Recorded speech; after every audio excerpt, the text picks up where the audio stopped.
kunkuba ogamba kigwa kyali mbuliri naye oba okolamu ki mbuliri asawa yakuba mbuliri tolina kyokolamu nolwekyo kyandibadde kirungi nnyo omukwano n'obeera nga ova mu buliri obwo agwo omukwano gwange omulwadde ng'olabye gendako mu ddwaliro babire nga bakujjanjaba njozaayoza wamu naawe yafunye birungi over the weekend abafunye emikolo egy'enjawulo scientific marriages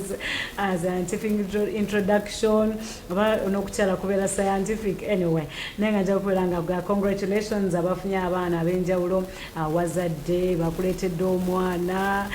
congratulations nembagamba munnange muyogeyoge abafiiriddwa mu bintu ebyenjawulo ennyo mwafiiriddwa amaka mwafiiriddwa abaana mwafunye za accidenti mwafiiriddwa emirimu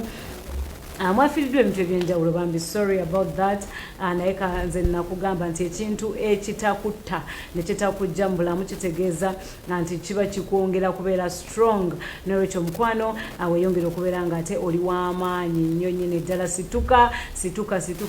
munange teweekubagiza byawedde kati ekiseera munange obeere nga ate oyongera mu maaso ensi munange eyoyo bwetyo bwebeera nabagamba nti egunjiro itandika Monday to Friday era mukwano nga bwe mbagamba bulijjo nti tetwogera bwogezi naye tugunjula tubuulirira ate era ne tukumanyisa ku ekyo mukwano kyobadde tomanye olunaku olwaleero ku lunaku olwa Monday paka Friday sawa 4:05 nga tuli mu gunjo naye ku lunaku olwa Monday tutera okukyazako abantu ab'enjawulo ne babeera nga batuyigiriza ate mu bintu naddala ebikwatagana ne community yaffe okuva COVID-19 lwe yatandika siye ndagamba tekibaddeewo naye ate COVID-19 lwe yatandika ate ekyo kyeyongedde kikino kyenjogerako ekyeyongedde kyekibba ttaka buli bw'otuula mu mawulire buli bw'obeerawo ng'olaba amawulire buli bw'osoma empapula z'amawulire tekubulamu akibba ttaka ekintu kino ekyokubba ettaka kiyitiridde kyamaanyi nnyo weewaawo wadde minisita w'ebyettaka omukyala Betty Kamya yavaayo n'agamba nti mu kaseera kano aka COVID-19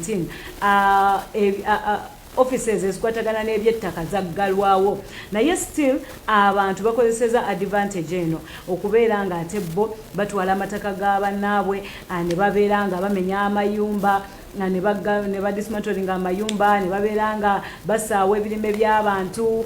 oli agenda okera ku makya ng'ali mu kyangaala kwegamba kyo ekintu ekikwatagana n'ettaka kiyitiridde kiri too much simanyi oba edda kyabeeranga bwe kino twabiwuliranga naye ogenda newesanga nga omukyala gwe nalabye bambi over the weekend mukyala wa myaka 9 naye nga teye muzzukulu we yali mu kubatunda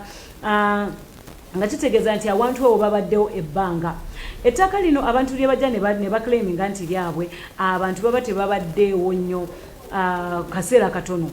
naye oli najja n'ekyapa actually twawulirako ne President Museveni oli yajja n'ekyapa ng'agamba nti kiki ku ttaka lya President Museveni olaba President naye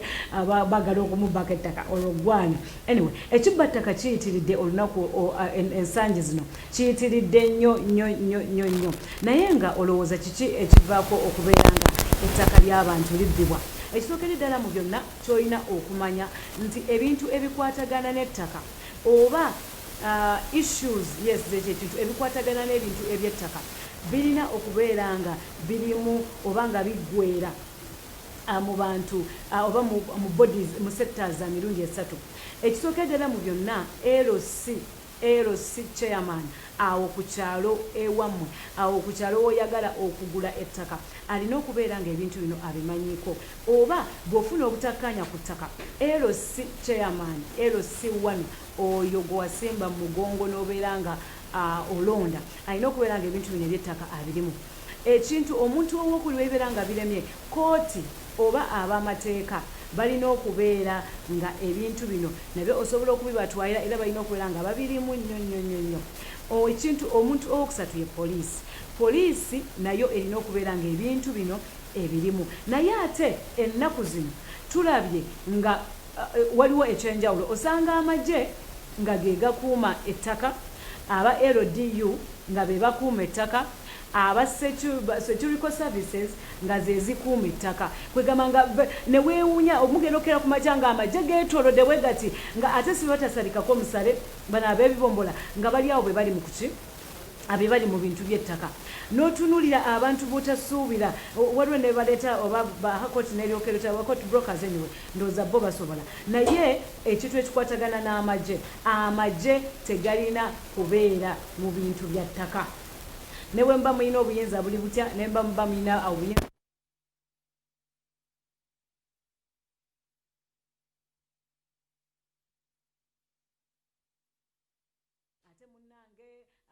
bano be babakuuma ate munnange be balina obuyinza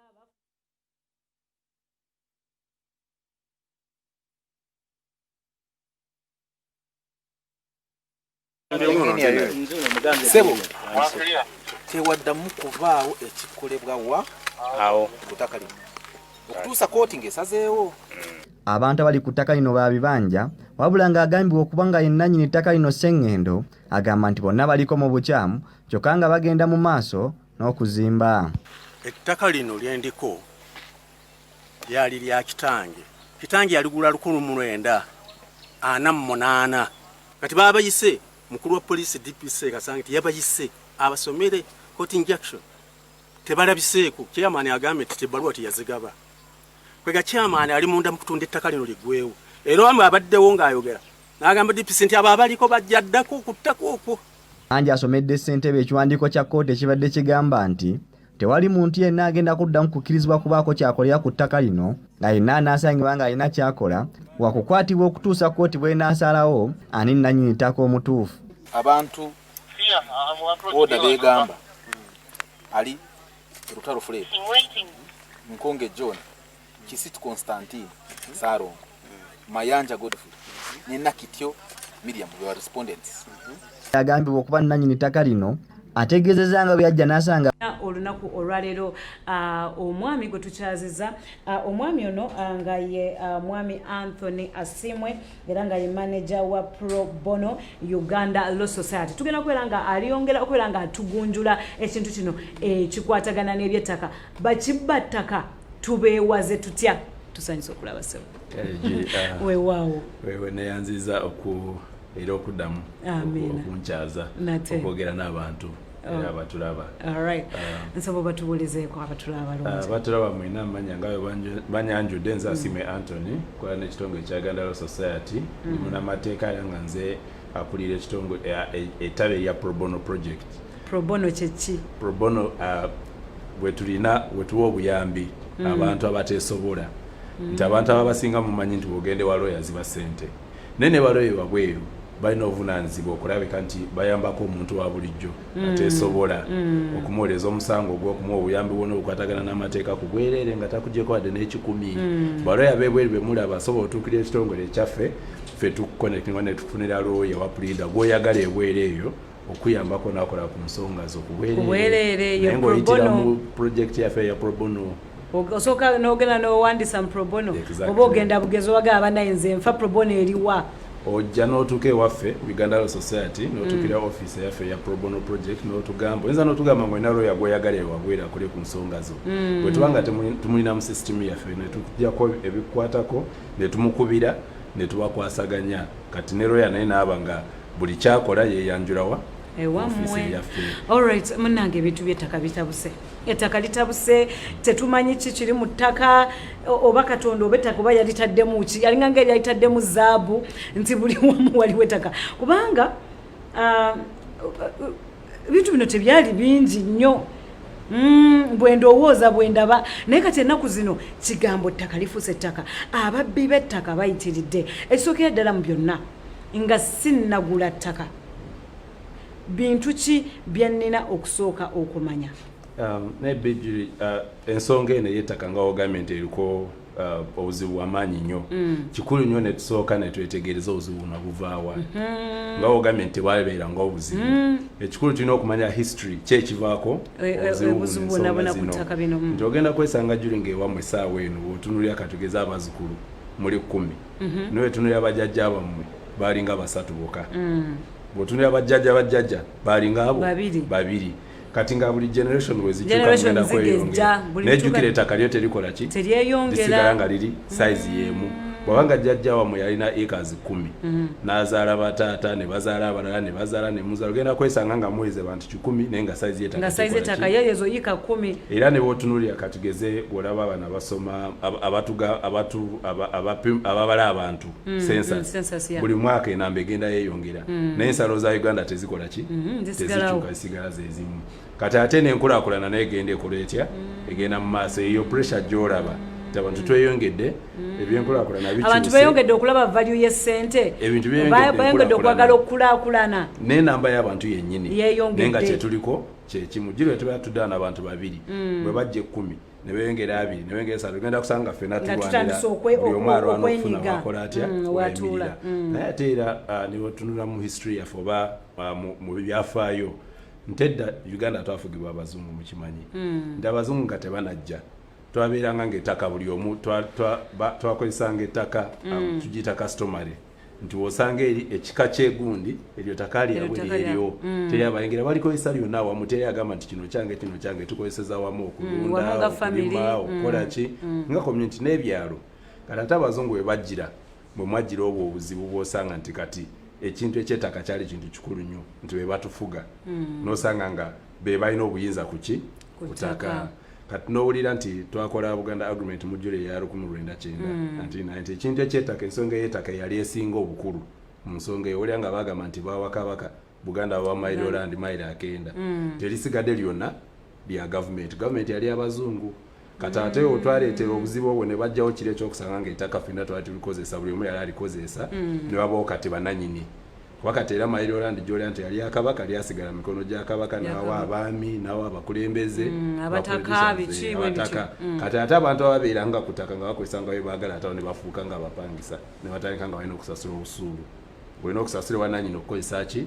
ettaka ne tugira ddala mu abazungu olwalaba nga ate balandlord aba bannannyini batandisa okwongeza obusuulu ng'abantu babonyaabonye ne baleetawo ate amateeka amalala mawulira nga boogera ku mateeka ga busuulu n'envujjo mu Buganda 1927 Toro ankole 1937 Toro ne basetinga essente nti obeera wakibanje baba otudde ku ttaka ly'omuntu zibuze essente zolina okukola ki okusasula ne tujjanga reforms ebintu bijja bikyuka tugenda okutuuka mu 1969 waliwo Public Land Act nga bagamba nti ettaka lya public naye ate ekyasinga ekimanyikiddwa ennyo mu gavumenti ya Amini mu 1975 ne bayisa etteeka nti ettaka lyonna the land decree nti ettaka lyonna lya gavumenti kati nabo bonna balina ebyapa oba olina ekyapa oba tolina oba nga ofu ettaka lya gavumenti oba wakyapa ofuuka waliizi ng'okukozesa ettaka eryo olina okufuna olukusa nga liri wansi wa Uganda Land Commission yerukulira nga joino soko genda ettaka tedi ne tusigala nga ettaka bagamba lya gavumenti tera alina bwannannyini oyo Amina agezaako okutereeza tuzeerabize bikyuka buli gavumenti weekyuka wabaawo ki enkyukakyuka okutereeza mu nsonga y'ettaka kuba babangawo obuzibu kubanga we mbabuulidde abazungu olwaleeta kino ekyobwannannyini si nti buli omu yalina obusobozi okubeera nannyini nababeerangako ne baba nga bafuuse wabeerangawo abamu abannannyini abalala nga basenze pozi kati kyetutambulirako era ekyajja ne kigezaako okukyusa olaba constitution etufuga basemateeka eya 1995 nti ekintu ky'ettaka bakitunulira nnyo kyova mu kusooka nga tebanagikola constitution twasooka bano ba CA Constituency Assembly betwalonda abamu twali tukyali bato naye history tugimanyi n'abatusingako emyaka noza mugimanyi nti bagenda mu byalo okunoonyereza tugenda kukola mateeka naye ki kyetuba tukola nabagenda okwesanga nga amataka gano ogolabadde waliwo ebyapa abalina ebyapa nti waliwo abantu bangi nnyo waliwo emiringo mingi nnyo abantu gye bali ku ttaka abamu bazaaliddwa okwo bakuliddwa okwo baliwo okwo ate kati tosobola mugobawo so constitution ne batola mu 95 ne bayisa emiringo ena gyosobola okubeerako nga nannyini ttaka ne tubeera ne mailo ng'oli wa kyapa ne tubeera ne freehold nakyo kyapa ne kubeerako ne leasehold mailo ne freehold byanjawulo byapa mailo title kiba kyanjawulo kino kyapa freehold nakyo kyapa mailo nga mbagambye nti kabaka mailo ya kabaka bamuwa mailo kati ettaka lya Buganda erisinga ebyapa bibeera bya mailo ebibeera okwo kati wali eryali lyasigala nga lya gavumenti nga abantu abasigala ng'okwo ne bagenda nawo ne basaba ebyapa ne babakubira ebyapa mu bitundu ebirala nabyo ebyapa nga olaba ekyamaire enjalo si amaanyi nnyo kuba byonna era kyekimu obeera n'ekyapa kiba kikyo mpaka eryakabaka bakwelako ekyapa eyakaba echapa ewali kyetuyita mailo tenure ne wabawo freehold ebyo na byapa nti bw'osanga erinnya lyange ku kyapa nti asiimwe n'ogenda mu land office era okebera ebiragaano ku kyapa nti kya size ki kisangibwawo eri buloko ki eri ploti ki n'ogenda eri mu land office byokola otya byosangayo n'enkuba bwi block number ne plot number ogende n'ofuna ebirikwatako then ne tubaawo ne leasehold nakyo kyapa n'ekyapa ekyo kiriko ekkomo ntoyinza n'okujja n'onsaba kutaka eryange nti mpaliizi ya myaka 5 myaka 3 n'enkuwa kati nti ebbanga eryo liba liweddewo kujjako nga tuluniza watukiziza bujja ettaka liba liddayo ewanyiniryo nanyini baba yafa liba liddayo eri mu bazzukulu mu baana then ate awo ne wabawo kye bayita customary tenure waliwo ebitundu byogendamu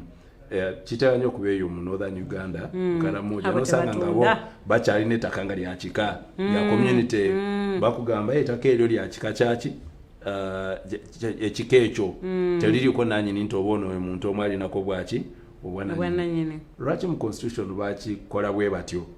balaba nga bwogenda ku ground kyekikola ki kyekikola kati ekikola eri Karamoja ate wano mu Buganda tekikola byanjawulo mwankola tekikola byanjawulo era bwenyimirano nembuuza nti nembuuza abantu abatulaba nti olina ettaka abagenda okuteeka waguli mikono n'omubuuza ettaka lyolina walifuna otyo baliri litya buli omu ajja kuwulira kyanjawulo kati mwogenda okusanga egyo emingo gyenjogeddeko kati musemateeka era constitution ne bagamba bajja kuyisa etteeka erina regulatinga enfuga yali n'ettaka kwekola land act eya 1998 ne bajja ne bakyusa mu 2010 nti mu land act eyo ne balambulula era ne mu constitution nti twogedde ku byebyapa naye abantu bosanga nga batudde ku ttaka jjukira nayogedde ku busuulu n'envujo ababeera ku ttaka lyagabibwa abantu ba Kabaka abakulembeze abo naye nga kuliko abantu abali bakoze eki batuddeko bakolerako nabe etteeka neribateeka mu nkola negamba waliwo betuyita tenants by occupancy wowulira tulina ab'ebibanja bowulira ab'ebibanja bagala kukozesa ekigambo squatters sitera kyagala ekigambo ekyo naye nti ab'ebibanja nosanga nga otudde ku ttaka ly'omuntu lyange naye gwe otuddeko kati bwembeera ne lease bwembeera nze nga ndi wa lease nga siri wa kyapa nsobola okufuna ba squatters ante era lease nakyo kiba kyapa naye nza okuba n'ekyapa kya lease nga nakyo kiriko ki basquatters nga kwe bali batudde kati wano basquatters amateeka ge batunulira be baliwa ekibanja omutuufu waliwo gwe tuyita bona fide occupant bona fide occupant aba oyo omuntu nga yali atudde ku ttaka emyaka 12 n'okudda emabega nga tebanayisa constitution ya 1995 oba yajja ati oba yesenzaawo okujjako kye tulina okwawula oyinza okuba nga wajja ku ttaka eryo nga landlord yakwazika ngoli yaja namugamba yojolimiryakaawo tekikufuula bonafide occupant naye oli wabanga yali ku ttaka bana beesenza nosanga yali ku ttaka eryo atudde okwo ekitegeeza wobaavudde najjabuzi nasangawo nga wakalu yanajja n'ateeka nga yebakolanga edda bajjanga nasangawo nga tewaliye nze nasenga wano twasenga wano mu mwaka gw'ensanvu twasenga wano mu mwaka gw'ekinaana kati obala myaka 12 kuva 15 okudda mabega kati awo oyo aba bona fide occupant etteeka liba limutunulira ng'omuntu alina obwananyini kuki kutaka ng'ekibanja then ekubako gwe tuyita lawful occupant kati wono abajja beesenza mbadde wabeerawo nanyini ttaka eryo tosobola kwesenza oluvamu nenzija nekugamba mbu wano wewesenza wange anti kata wenzija nti semateeka bwe bayisa constitution ya 1995 naye tunulira nti onayinza okuba nga yeesenza bwesenzi yajja buzi ne yereeta ku ttaka lyo golina ekyapa Kabaka yakuwa oba wakifuna mu ngeri gyakifuna naye n'omuntu atuddeko bwe bagendedde okukola constitution ya 1995 abadde atuddeko ng'ali okwo omulaba wadde amugoba n'asigalawo bamuwa etteeka lyamuwa obwannanyini nenja kunyonyola obwannanyini butya then owokubiri ye gwe tuyita lawful occupant lawful occupant mujjukira nayegedde ku busuulu n'envujo oyo yali asasula busuulu ogenda n'osanga muzeeyi nga alina rusiti za busuulu za 1994 gwe nojja ng'oli wataka olina ettaka lyo naye oli waali alina busuulu bwe yasasulanga ngasasula buli mwaka bwe twogeddeko etteeka eryo lye baayisa tumuyita lawful occupant obanga landlord yamuwa balandlord baabawa najja nakugamba nkwaddeawo ekibanja sikwadde mutaka wabula nkwadde ki ekibanja waliwo betuwulira ebyekkanzu kati era bw'otunulira mu Buganda ebiseera ebisinga oli eyabeeranga ow'ekibanja ne landlord okumurecognize ngoba okumumanya namutwala ng'omutuuze we ng'omusenze we era baleetanga ekanzu ng'akasiimo si kugulawo kasiimo ng'agamba n'ekanzu ya landlord yiyo kati segeza kaba kasiimo kiba kyeyagalire si tteeka kaba kasiimo naye kabeera ng'akakaluzo ku lw'ensonga nti gwoba oyagala landlord akumanye ng'alina ekibanja atudde ku ttaka lye oba olina okumutwalira ekanzu oba nga yeeyanjulayo nga bwe nagenda okunyanjula mu maka g'abakadde b'omwami wange oba b'omukyala wange exactly kuba olaba ebintu by'edda naffe amateeka gaatufuganga oba amateeka gabeerangawo wadde tegali mu buwandiike ebintu byekolanga byokka kuba oli akugamba nga oyo omusenzi wange manyi yampa n'ekanzu kati obuzibu bwe bugirawe kyenjogeddeko ekya dual ownership nti ono wataka alina ekyapa ono wakibanja atuddewa ttaka kati obuzibu bwolaba obusinga wowe buli enkaayana zino zoolaba nti abantu owulira nti ono bamusenze ku ttaka ono bamugobye ono bakoze eki obuzibu bwonna buvaawo naye ekireeta obuzibu kyonna butamanya nti abantu bano abannayuganda kye balina okutegeera okumanya nti amateeka gano golaba bagakola bagayisa gali olunaku ga buli muntu naye basinga tetugamanyi tumenya amamenye kyova abantu bakontana basinga tebamanyi ddembe lyabwe tebamanyi navunaanizibwa bwabwe kuba semateeka n'amateeka gonna gatufuga gatuweera eddembe n'obuvunaanyizibwa mwemanga nze nina ttaka nina ekyapa nina eddembe okukozesa ekyapa kyange nga bwenjagala nsobola okukiwa abaana bange n'ekigaba nsobola okutunda nsobola okusingayo mu banka naye eryo eddembe lyange naye ate waliwo n'obuvunaanyizibwa katono nyaako awo kati nnyonnyonyo ke njagala obuuza abaana bagenda ne babeera nga abaagala na kutwala bakadde baabwe mu kooti oba mu mateeka nti taata ali mu kutunda ki ali mu kutunda ttaka kwegamba nolaba nga abaana bawalabuza tata bamutwala mu mbuga z'amateeka oba maama waabwe ate ng'ogambye nti ye nannyini ttaka taata nannyini ttaka waddembe ettaka ogikozesa buli kyayagala abaana babano baba tebabuuse nga wenjogedde ku ddembe waliwo n'obuvunaanyizibwa nti bwe mbeera n'eddembe ku ttaka mbeera n'obuvunaanyizibwa ku ttaka naye ekyo kyenjogeddeko mu kusooka nti ekyobutamanya omwana bannange talina buyinza ku ttaka lya muzadde okujjako ng'omuzadde amuwadde okujjako ng'omuzadde afudde semateeka eyasooka teeka ly'ettaka mu 98 kawaayira kaalingamu nga kagamba nti tosobola kutunda ttaka erya famire kyetuyita famire land we mulimira we mulundira we muzimbya wali amaka tosobola kutunda ng'omukyala n'abaana tebakoze eki tebakkiriza naye era etteeka eryo lyajja ne lirongoosebwamuko mu 2006 abaana ne babajjako nti eri ba family land kyekitegeeza ettaka nti we mulina ennyumba nga yenagedde mulimira we mukolera we olusi mupanisa ne mugya esente ezikolesebwa ewaka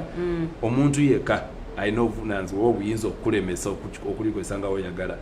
yemu oba mufumbo omubeera abafumbo era mukyalawo oba mwamiwo bw'oba oyagala otunda ekintu ng'olina mukyalawo oba mwamiwo olina sooka mwebuuzako tekikola wekka tekikkirizibwa actually sina kumwebuuzaako kyokka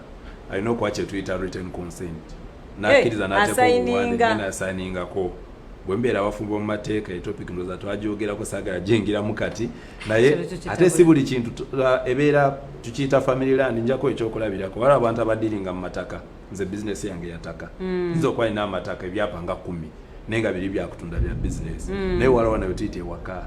waliwo etulima emmere waliwo olusuku lwaffe wano wali ennyumba eyo gye tuyita ki ekigeeza biri ebirala byonna byonna waddembe okutunda nga bwayagala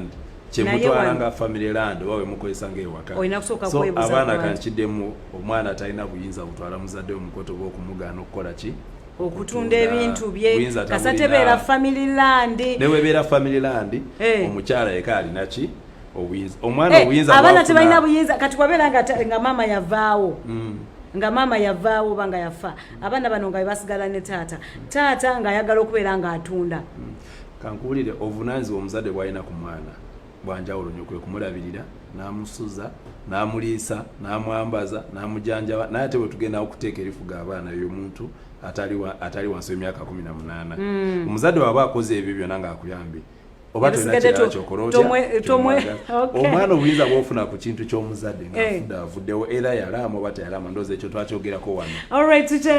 tukyali ne omwami Asimwe Anthony. Bannange ebyokuyiga tebigwayo naye nga mukwano gwaffe osobola ogenda ku YouTube ojja kwera ng'otusangayo, osobola okusubscribinga noonya erinnya Julie Babirye Simbwa ku YouTube ojja kuba ofuna egunjuliro mu bujjuvu nnyo. Ne Facebook live page kwe tuli nnyo, genda ku Top TV Uganda ojja kubanga otulabako. Katugende mu kuwumulamu tukomawo tobaawo.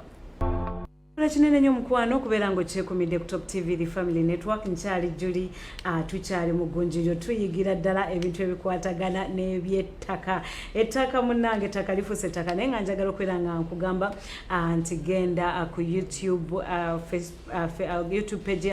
yange eriko Julie Babirye Simbwa, ojja kulaba egunjuliro butereevu nnyo, ojja kunkola bulungi bw'onooba nga osubscribinze. Ate ne Facebook live kwe tuli nnyo mukwano, genda ku Top TV Uganda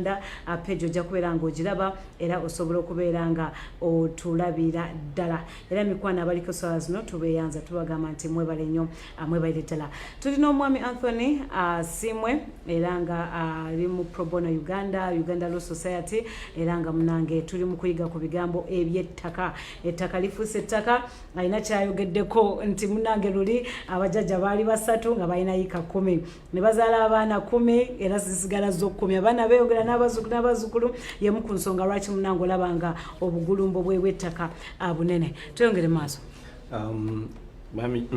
Mukyala Julie, mbadde njogera ku nsonga ya obuvunaanyizibwa ne rights and obligations, nti obeera n'eddembe naye n'obuvunaanyizibwa. Ensonga enetera okuvaako obuzibu gye twogeddeko eya balandlord ne batenanti, nze ndi watako no wa kibanja, twogedde ku lawful ne bona fide occupant, nti bw'obeera nannyini ttaka etteeka likuwa njogedde ku ddembe naye era abakuwa n'obuvunaanyizibwa. For example, bw'osazeewo nti ettaka lyo litunde, bakugamba nti ow'ekibanja olina okumuwa omukisa ogusooka, then bw'aba nga tasobodde n'ogenda mu maaso n'okola otya n'otunda. Era abaaguze ekyapa ekyo kati gweza aguze ikazo 10 kuliko abasenze 20 era alitwala nga weliri. Bwebanga nze nannyini ettaka nga njagala kutunda nga naye already kuliko abasenze bennawaako ab'ebibanja. Kati bwe manjagala otunda nsooka mu bo oba omukisa ogusooka ne mbagamba mwegule. Kati bwe bagaana n'ogenda mu maaso n'okola otya naye era yaguze aligula nga weliri, tekitegeeza nti engeri gy'aliguze yajja bagoba, aligula nga weliri. Nendigulirako n'abantu kuba basigalako rights ezaabwe zisigalako. Kati bwe mba njagala oddukwesa ettaka lyange nga njagala baveeko. Kati anti awo wetudda nti n'abatuuze nabo abasenze oba n'ekibanja kyo era banensoyo bagikola nnyo nti oyagala kutunda kibanja landlord olina okumuwa omukisa ogusooka. Natwaye ekibanja kyange njala kitunda n'osobola okungula. Landlord waba alemereddwa n'ogenda mu maaso n'otunda era aguze omutwala n'omwanjulayo wani landlord towaayi ono yaguze eki n'okuvolwayo ekibanja tekikyali kyange. Kati amateeka wosanga obuzibu era etteeka lya 2010 balongoosa mu ly'ettaka nti obw'ekibanja wagenda mu maaso n'atunda ekibanja nga tawadde landlord mukisa, okugula okwo kuba kufu mu mateeka. Era ekibanja ekyo kiba nga bagenze mu kooti soba n'okudda ewani wananyini ttaka mwena ne mufiirwa gwe yatunda nawe yakola ki eyagula. So kati awo mulina okuba beegenderevu nnyo. Kati njagala n'okudda ku kibuuzo kyo ba topiki yaffe nti okola otya okuggyawo abakibattaka abayitirivu. Abamu tebuba na bubbi nti abamu osanga tukola ensobe mu butamanya naye nokwesanga gwogulako si ye nanyini talina na bwananyini butuufu oba mukyamu oba n'osanga ensobe olina kyolina okugoberera n'otakola ki ndako ekyokulabirako oli muggula ttaka lya kyapa olaba waliwo amaka g'omuntu amaka waliwo enimirwala olusuku omusajja akusanzeeyo ku bbaala oba mu tawuni ne mukola endagaano kyokka alina omukyala ewaka atudde ali mu nju tataddeeko ki mukono talina kyamanyi era omukyala wagenda mu kooti n'awakanya oba n'agaana okuvaako tolina kyomukolera kuba mukyala mufumba ali mu maka ate amaka gano gemutunda mwene mubimalire eyo ku malwa gammwe. Ekyapa n'ekibaako amanya g'omusajja kwajja kugamba ekyapa ki kino nze amanya gange naye ate ejjukira nga twagambye nti omukyala ateeka okuba ng'akoze eki akkiriza wadde kiri mumanya g'omusajja omukyala amanya ge tegaliko kasita aba mukyala mufumbo ate nga family property ekitegeeza omusajja osobola kumubuuza oli mufumbo oba olina kubanga ayinza okugamba nze siri mufumbo era mu kugula ettaka olina okunoonyereza ebintu ebyo byonna namba noono bwajja n'agamba ekyapa kiri mumanya gange genda mu land office obuuze waliwo ekyapa kino njala kukebera okebereko bakuwa search bakolera search n'okonfaminga ddala ekyapa kiri mumanya ge size yemu tekuli nvumbo yonna wakye tuyita caveat kwemu ebisango osanga oli yasingayo mu banka ne bateeka ku mortgage ba caveat kuba wakisingayo mu banka tosobola kitunda nga tonamalayo ki loan kwako caveat kati omala okunoonyereza ebyo ebyo mu land office ate oba olina okugenda ku ttaka ku ground wennyini n'otuukayo n'olaba n'obuuza ne ku baliraanwa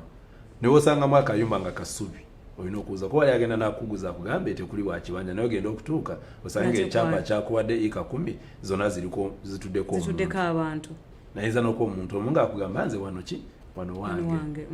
oli agenda kuguza kibanja akutwala kwanjire wa landlord kuba abantu abamu bali ku kibanja beesenza obwese n'osanga olina omubuuza kutaka kuno wajjako otya n'agamba nze najja buzi nomubuuza wajja ddi munajja mu 2000 kitegeeza yaba asalimba yajja buzi n'atuuka kutaka batalina yatuukawo nga tewali muntu naye n'atuula kati oyo naye najja oba n'akolaga endagaano yagula mu 2015 omuntu gwe yagulako naye wa kibanja naye ng'olaba landlord takimanyiiko oba ogula mpewo oba olina okunoonyereza wabanga wa kibanja akutwale wa landlord biveerako embirigo empi ne bulaba nga abantu beetema n'ogenda okulya nti bali babagobye ku ttaka bonna bavudde ku lisente wala omusango ogwenda akolako nga bali bangamba mbu bajja ne basanga ettaka lyerere ne bakola ki ne batuula bona ne batandika okulitereza kuba bali musiraamu naye ng'ettaka liko nanyini waliwo President Museveni kyayogerako emabegakaawo ng'agamba nti bakyusizaamu oba nakiwulya bubi nti bakyusizaamu nti ab'ebibanja bagenda tandika okuba nga babawa ebyapa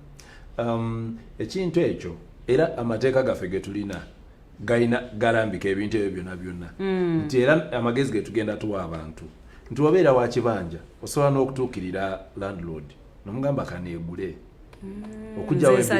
kaneegule nsaliraako mpeeki ekyapa kitegedde ate nenti kyetulina kino mu landlord ne tenant abeera willing buyer willing seller nti toyinza kumukako okukola ki okuguza kuba n'ebiseera ebisinga osanga landlord alina ettaka ayagala alikulaakulanya naye talina watandikira nga kuliko ki abantu nawe oli ku kibanja toli sure tomanyi ku obuzibu bugenda kujja muli mu kusika muguwa so kisinga ne mutuula ku mmeeza ne landlord okujja wenkana naye ge magezi ge ngenda mpa abantu teesa ne landlord ngambe kaneegule olusobola abasinga nga talina busobozi eza n'omugamba nti kale nina ekibanja kyange ziri ika 10 kankuweeko 5 nsigaze 5 mpe ekyapa kwegamba ziri 5 z'omuwadde ebanga consideration landlords nga tebaagala kutunda ngagamba nze ettaka lyange ndyagala goberako bubeezi anti kati era abo batono nnyo nja kuwulira lwaki oli tekimuyamba okubeera n'ettaka acres 10 naye nga talina wadde eke mujjalina kyakola ki kyakolerako tekimuyamba kuba kati oyo ali mu mateeka ng'ow'ekibanja gwe twogeddeko oba tolina kyakumukola togenda mugoba kuba etteeka limuprotectinga era naawe wadde olwaddemba okukozesaawo toyinza kujja n'otuuka mu kibanja kye n'ogamba nze njala kukolerawo kuba naye n'obwannannyini kati ninyo omukuwana essimu eri ku screen mwatansedde okuba amasimu togikubako asindika sms oba whatsapp gyosindika tosindika voice note eri agenda giwuliriza gwe wandika buwandiisi typinga bibuuzo byo tugenda kuba tubisoma wano naye tosindika ddoboozi ate tokuba toyanza getwengere maaso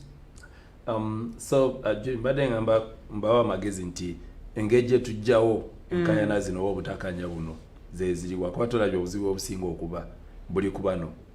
bwewasinga okuba obuzibu bw'amaanyi nti oba ogula kibanja olina okugoberera emitendera egyo oli akulaze ebiwandiiko ebikikwatako bw'aba akugamba nti nakisikira okuva ku bajjajja kyekiraga nti akisikira olina okulaba n'ebipapula at least bw'agamba nze nasasula nga busuulu akolage ku kopi zaki za busuulu bw'aba akugamba nti nagula akolage ku ndagaano gyeyakola ki gyeyagulirako ate era muba mumaze okukola endagaano agikuleka eri agikuwe talina ensonga lwaki agisigaza original era ne photocopy atagyeta kuba abadde amaze okukola ki okugula naye ekisinga obukulu ennyo mugenze ewa landlord n'akakasa nti ekibanja ono namukkiriza akole ki atunde kweli abato kikoza ajja agenda kujenja kugambe nze sikumanyi sikulaba mwakolere kugulagana kwa mwenze saliyo. All right, a message ezo zitandise ndo zakatuzitandikeko onagamba mnamatovu swabra I bought a land and cleared, then after a time I went to the owner and added a piece which I remained with a balance of 800 since December. Am I still safe for it? Pose ekyalina okumuddamu nti bw'oba oguze ettaka oyinza okukola endagaano nga ettaka lya miliyoni 10 osasiddeko miliyoni 5 bakubanja 5 oli interest yo oli gwewagulako ebeera mu ssente mu balance so si muki si mutaka yandabi kirungi abuze ekibuuzo ekyabantu abasinga bakola ensobi oli naakuguza ettaka n'ogula n'osigaza balance muteesa nti ojja kusasula myezi 5 myezi 5 wegiwera nga tonamusasule n'addamu n'atunda eba nsobi kyabalina okukola nga balina okugenda at least mu kooti abanje balance we kujjako nga mwakirambika mu ndagaano nti emyezi 5 wegigwa nga tasasudde atunze omulala naye abantu abala amagezi ge tubawa bw'oba ogula ttaka nga lya kyapa n'ogyosasula mu bitundu n'osanga ng'osasuddeko nga wagambye akyali balance ekisinga amagezi ge tusinga okubawa genda mu maaso so genda mu land office n'oteekako caveat bw'oba ng'oli omwiraliikira nti ayinza okuddamu n'atunda ng'oteekako caveat envumbo osobola ogenda n'endagaano eno emmala ogenda n'enteekako envumbo yes ogenda n'endagaano ogamba ettaka naliguze naye neeraliikirira bayinza okukola ki okulitunda ate sente sinabadde kuzifuna n'oteekako ki caveat then oba omaze okugula omazeyo balansi wo awo ne mugenda ne mukyusa ekyapa kuba abantu ekyo kikola ng'oli omwekengera ko abantu abamu oba omwekengera n'olaba ng'embeera ze oli atunze ettaka mirundi 3 abantu 3 banjawulo. Alright, onagamba if the landlord wants to buy the squatters kibanja cheaply yet there is another person ready to buy at a higher price, how can this disagreement be solved? In most cases landlords want to take advantages and buy squatters off cheaply. Nga nakyogeddeko ali during n'ekibuzo tekinajja ebeera willing buyer willing seller era mba mukanya ku bbeeyi era n'ebiseera ebisinga tuba tumanyi nti mu kitundu kino value y'ettaka eri bweti era mutuula ku meeza ne mulemererwa okukaanya kuba oli aleeza okuwa ebbeeyi nga yagala kukulemesa bw'akuwa ebbeeyi nga yagala kukulemesa awo ate muba mugenda muyingizamu government value ne mufuna report ki entuufu wakati landlord tayinza kukaka kukola ki kutunda nawe toyinza mukaka kukola ki kugula kwayinza okujja nagamba njala kugula gwe n'omuwa ebbeeyi etali entuufu n'omugamba nze ekibanja no njala bukadde 5 naye nga ddala ekibanja kya bukadde 5 so amagezi gentera okuwa abantu nti wemba mukola offers zino ntoba njala kwegula kakibeere mbuwandiike omuwandiikire omugamba waaye ntunda kibanja kyange naye mbadde nkuwa omukisa ogusooka njala ssente bwe ziti naye ayinza okukuddamu kasita obeera ne record muki mubuwandiike bwe mulemererwa ku kyebbeeyi awo beera wadde mbogenda maaso n'okola otya n'otunda kuba jjukire kyokoze mu mateeka bakugambye okumuwa omukisa okukola ki ogumuwadde naye kati bino byokwogera ku simu oluusi mutuuka eri n'agamba nze teyampa ki mukisa ge magezi gengenda mpa abantu nti genda mubikole ne mubuwandiike wali muwandiikire obeere ne record nti namuwandiikira era ebbaluwa yakola atya yagireceive. Alright, onagamba hello, thanks for hosting. Councillor Asimwe is a great council who have helped us in Buddha with land issues. Elliot Ivan from Kamuli mu Busoga. Wow, Kamuli Busoga gakiri wala nnyo era nayo ntuukayo mukama katonda. Anyway, onagamba nti if the landlord refuses busulu, what do I do? Ensonga eyo nayo weeri nti bw'obanga wali osasula busuulu era ne ogenda kati ku bifo ebyenjawulo katugeze ku district oba ne townships bakulaga ekitundu ekyo balina okusasula busuulu obwenkanawa kati lwaki balandlord abamu ate bakikozesa nnyo nti oli bw'abanga yali asasula busuulu balandlord bamanyi nti oli bw'amala emyaka 2 nga tasasudde busuulu osobola omugoba kuki kutaka naye ate nebeerabira nti naye ebeera procedure wali emitenda gyetuyitamu era balina okugenda mu kooti awo abiri oli amugambye namaze emyaka 2 nga tansasula busuulu era kooti balina okuyita oli bamubuuze lwaki tosasula busuulu oyinza n'ogamba njala banyongereyo obudde era kooti eyinza okuwa obudde obwo myezi nga 6 bw'olemererwa okusasula obusuulu oli ne balyoka bamuwa ne bamugamba okukola ki ne bamukkiriza okujja ku kibanje kutaka eryo naye ate landlord waba aganye okureceiving obusuulu era kyekyo kyengamba era wandiika ebbaluwa muwandiikira n'ogamba nti anjala kuwa busuulu bwo mbuteekewa waliwo nasanga eyo mu kyalo ndowooza olidde boogera ku byalo nga bo baasalawo ne bagamba no landlord aganye obusuulu kati butwale kugombolola ne batwala kugombola ne mbabuuza naye ate kati kugombola mwabuwaani ngabo baagala balage nti basasula ne mbagamba era street bwatuuka waani naye olina oyitambwa obuyinza oyinza kuyitambwa kulembeze waliwo nayo tetaba absent landlords nosanga oli alina ekyapa alina ettaka mu kyalo eyo naye tagenda eri n'abantu tebamumanyi bitera okuba mu bino oli yafa olina asikira ngenzi yafa olina asikira ali eno mu kibuga oba aliwera abantu tebakola ki tebamumanyi tayinza kuva eyo n'agamba amaze emyaka 10 nga tatuuseeyo najja n'agamba no tebampa busuluze njala kukola ki gwe kyokola obusulu bwosobola obutereka n'obutereka wajjira bwati n'omugambo wa sente zo emyaka 10 yes n'ozima mulundi gumu emyaka 10 zeka obusulu sente nyingi sente nyingi eziri awo obusulu sente ntono nnyo ntono nnyo era kyasigala ku naye obusulu buno gavumenti yebulambika oba muntu yagamba bokusinza ku ttaka lyange nze ndoza kansaba obusulu bwa sente bwezi obusulu era kati bulambikibwa gavumenti kuba ndozo jukira nekiri kyenjogeddeko mu kusooka wabeeranga obusulu nga tebanakola mateeka gali ag'envujjo obusulu envujjo olowooza nga 27 abantu bali batandise okusaba sente empitirivu olina kusaba sente ng'olinga apangisa kyokka ate jjukira busulu just kiri nti owaayo akantu akatono okubeera nga wakurecognizinga ate obusulu obalandro tebabufunamu nnyo ziri sente ntono nnyo. Alright, onagamanze Salongo kinene nina ettaka lye nasikira naye omukuza yagaana okulituwa kati nkoze ntya. Ndoza ku nsonga ejo kireeta tuli ku topic ejja nayogerako oluli nti oli bw'abanga yafa n'alekedde ame n'alama nti omuntu nga balina okumukwasa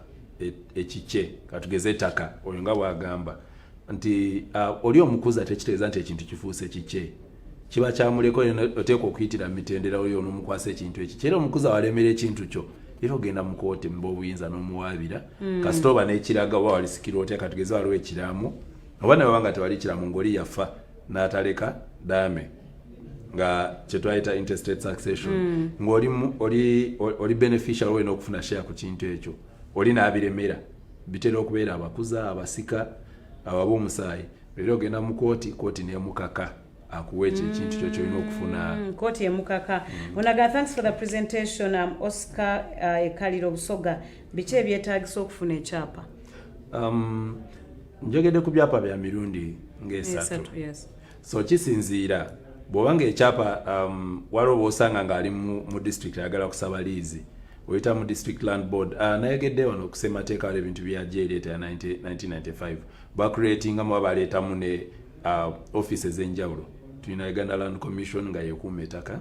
erya gavumenti lyonna weriri nene tugalako ne district land board ng'obuyinza bwa district land board kwe kugaba ettaka eryo eryali nga terinagabibwa erisangibwa mu area eyo. So nti oli bw'aba katugeze otudde ku ttaka eryo eringa erya mu district mutaano ayagala kusaba kyapa kya lease okola applications zo mu land office mu district land office era ogende ne bakola ne forms ez'okukola ki ez'okujuza. Ennaku zino bw'otunda amateeka tunamu ne area land committees era oyagedde weekaliyo ku kyalo kyabwe nkimanyi waliyo area land committee era ogendeyo katugeze waliwo babeera n'amataka eyo nga tebagawandiisanga bagala kufuna kyapa ekyembi ntitegedde kyapa kye kyennyini kyakola atya kyagala naye era bw'ogendayo otandika area land committee bakuwa forms z'ojjuza ne bakuyitira mu mitendera gy'olina ogenda mu maaso n'okulanga abasaviyo okujja bapime then ebintu biryoke bigende ku district aba district ba approving balyoke bakukolere ki ekyapa bakuwa ekyapa ekyo ky'osaba. Well, a broker got us land, then now he wants to open demarcation. Does he have the right? She once wanted to sell that land. Where can I get help? A broker. Banange ba broker tufuna obuzibu bungi nabo butya. Twa broker basinga bwafuna omuntu olinga mwebafu obanga tali vigilant enough. Akuguza n'ekitaliiwo. Nakulimba. Banange broker wakutuusa ku ttaka. Mugambe oke katontuusiza kati ntwale wananyini. Ettaka liba lya kyapa kirungi agambye okopeninga boundaries mukwatagana nanyini ttaka mwennyini kasita mufuna ekyapa photocopy y'ekyapa oleeta omusaveyo owwo n'olina ena aleeta owwo mba nga temwekakasa kukozesa musaveyo omu ne mu openinga boundaries oba okwerula empenda. Lwaki twerula mpenda? Osanga ettaka ekkuba eriri ku kyapa mubaamu obuyinja naye omwosanga bano abalima mukoka yatwala kati ogenda okusanga nga tomanyi n'akayinja wakakoze eki jjukira oli mupya. So kati mukwerula empenda muno bakulaga boundaries zonna naye mu kukikola ate tokikola na broker unokikola nanyi ttaka ate kirungi nnyo ne baneiba ne babeerawo kuba mu bamanyi okukayana nagamba kana akayinja kali wange n'ekyo ndi kyettaka ekkube ebe ly'ekyapa nti teri kikyukamu ne akanja ne kajja ng'olima singa bino byosanga onalina oluwanyi n'abaalima n'alusembeze eno wabula ettaka ery'ekyapa ne wokajjawo akayinja ne wokasima oli wajja n'emashini n'apima baddamu ne bakateeka wantu wamu so oyo amagezi gemu nti akwate ayemere ku buloka mugambe njagala nanyini ttaka aleeta omusabeya babawe fotokopi y'ekyapa bagende ku ground beerule empenda balabe bandalize ettaka lino zirirudawa bannange sawa tetumala kubanga message ezo ziika buyisi naye kale kasita tufunyeko bye tufunye naye nga tweyanza nnyo sebo tweyanzege anyway mukwano osobola ogenda ku YouTube page ku YouTube ojja kusangako Julie Babirye Simbwa otandika okubeera nga oddamu okuwuliriza program eno obeere nga ojjekenenya bulungi nnyo nnyini ddala oba ne ku Facebook live agenda ku Top TV Uganda osobola okubeera nga otulaba mbadde Julie mbadde ne lawyer Anthony Asimwe akumata